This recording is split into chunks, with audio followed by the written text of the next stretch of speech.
The power and danger of German U-boats in World War II. In February 1942, World War II was at its height, with fierce fighting taking place on many fronts, including in Europe, North Africa, and the Pacific. The World War was in a fierce and unfavorable phase for the Allies.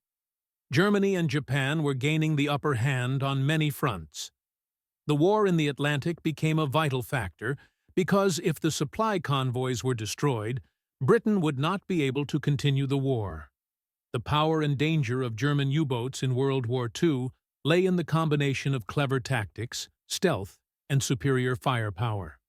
This created a great threat to the Allies, forcing them to improve sonar and radar technology and strengthen anti-submarine tactics to be able to protect the strategic shipping lanes in the Atlantic.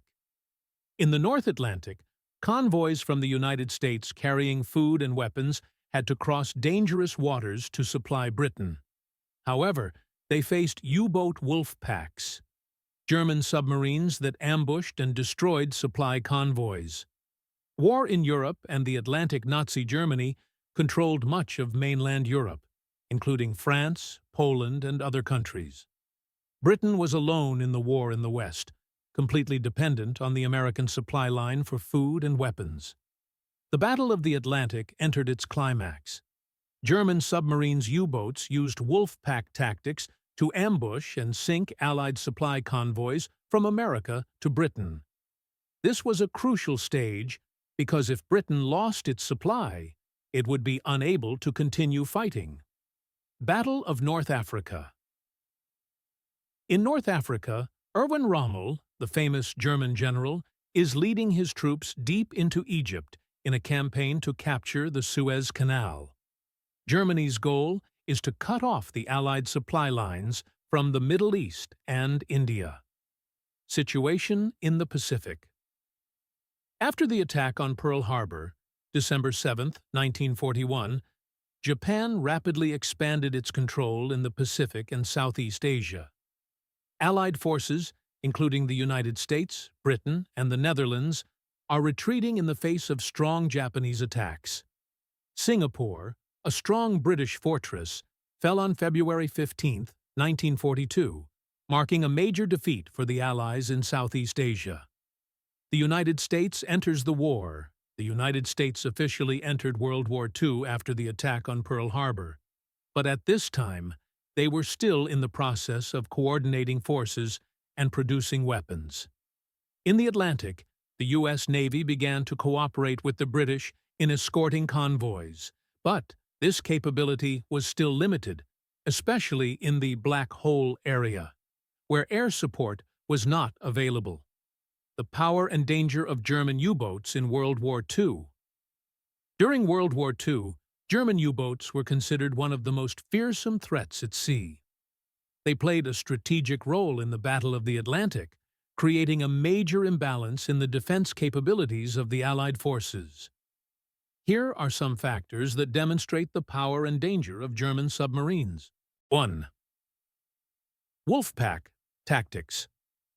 German submarines operated using wolfpack tactics, in which many U-boats coordinated a simultaneous attack on a supply convoy.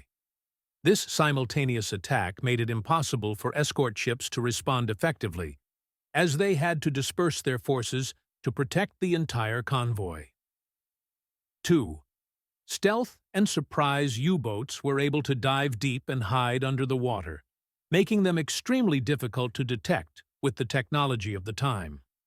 They could surface to attack with torpedoes or naval guns, and then quickly dive back into the water to avoid counterattack, putting great pressure on destroyers and supply convoys.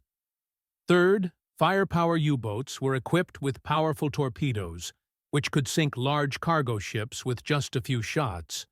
They were also equipped with deck guns to attack smaller ships or in safe conditions. 4.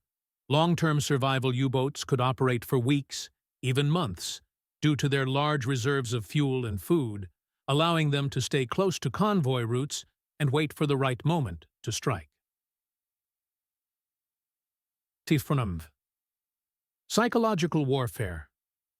The invisible presence and sudden attacks of U-boats created constant fear among the crews of supply convoys.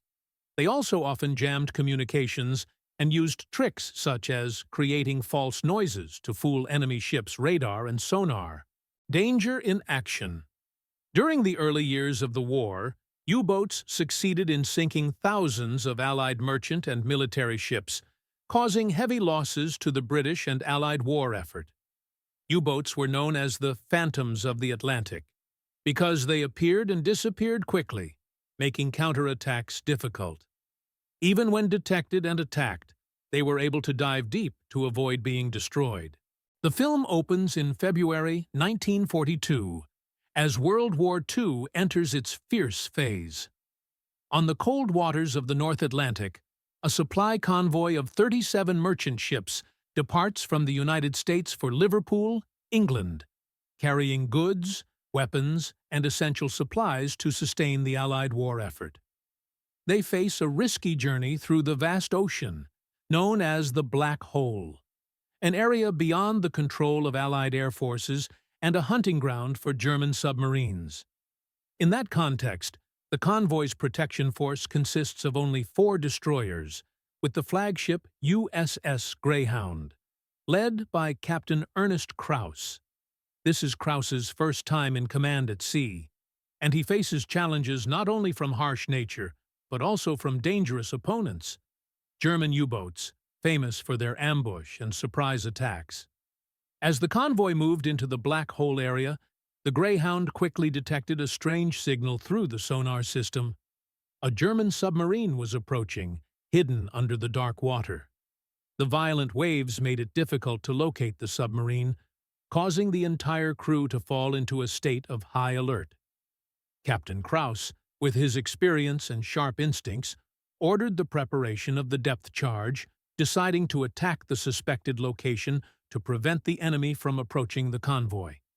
The entire Greyhound fell into a tense atmosphere as the depth charge exploded underwater, causing the sea surface to foam white. The heavy moments of waiting for the results passed in absolute silence, with only the sound of the waves and the rapid breathing of the crew. Finally, the signal from the detection system showed that a German submarine had been damaged and was slowly sinking to the bottom of the sea. Cheers rang out, bringing encouragement and pride to the crew.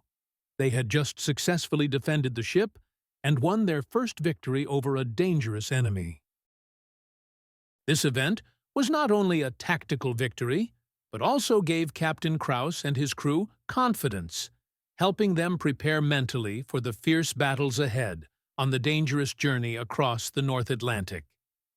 As night fell, the North Atlantic waters became colder and darker than ever. The supply convoy, now a prey lost in the darkness, faced threats from many sides. German submarines, using ambush and sneak attacks, silently surrounded the convoy and launched surprise attacks. The explosions from the night attacks, tearing apart the silence, signaled that several supply ships had been destroyed, causing heavy losses. In the cold weather, the Greyhound's radar was paralyzed, unable to function effectively. Captain Krause faced an extremely difficult situation, with only binoculars and manual sonar systems to detect and deal with the enemy. The crew was ordered to use all their skills and experience to search for signs of enemy submarines in the darkness, a difficult and dangerous task. The German submarines repeatedly harassed the Greyhound using diversionary tactics, keeping the crew in a state of constant tension. Strange signals appeared and disappeared on the sonar, like elusive ghosts. As the situation escalated, a supply ship exploded, flames rising in the darkness, creating a terrifying and heartbreaking scene. The screams of survivors in the open sea echoed through the air. Captain Krause, faced with a difficult choice, decided to prioritize saving the survivors despite the great risk to the entire ship. His decision was humane, but also risky, as it split the defending force and left the enemy submarine vulnerable to attack. The German submarine also used psychological warfare tactics, provoking the crew by interfering with the radio communication system. The provocations and the revelation that they knew the names and locations of the escorts added to the psychological pressure on the crew. In this context, Captain Krauss had to maintain his composure to command, motivate, and keep his team steady against the upcoming attacks.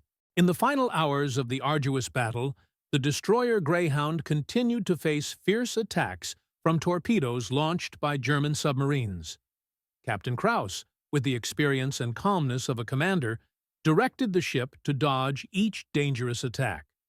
The pressure was heavy on the crew, but they were determined to hold their position to protect the supply train. In the midst of the storm of bullets and rough waves, the sonar detected a damaged German submarine, forced to surface. This was the moment that Krauss knew he had to take full advantage of.